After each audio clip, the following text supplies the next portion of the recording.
అమ్మని తీసుకురండి.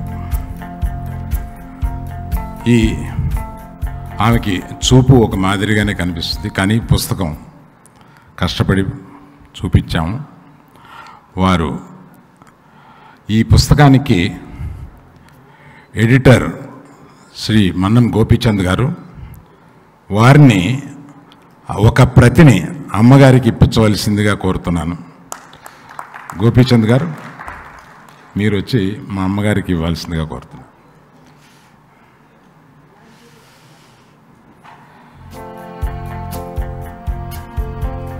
మా అమ్మకి 92 సంవత్సరాలు.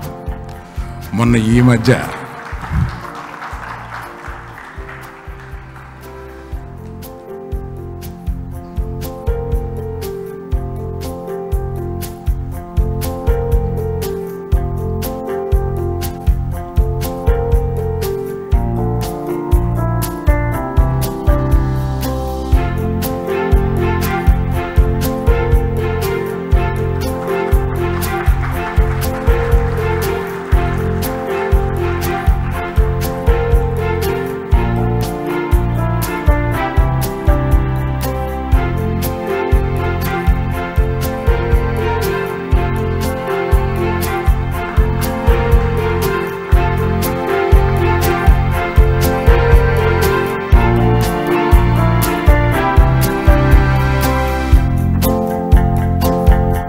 అల్లు రామలింగయ్య గారు ఏరి కోరి కనకరత్నం గారిని వారి జీవితంలోకి భాగస్వామిగా ఆహ్వానించడానికి గల కారణం, రాట్నంపై నూలు వడకడంలో ఆవిడికి జిల్లా స్థాయిలో ప్రథమ బహుమతి వచ్చిందని, జాతీయోద్యమంలో పాల్గొన్న స్వాతంత్ర సమరయోధురాల్ని ఆ స్వాతంత్ర సమరయోధుడు తన జీవితంలోకి ఆహ్వానించాడు అర్ధాంగిగా.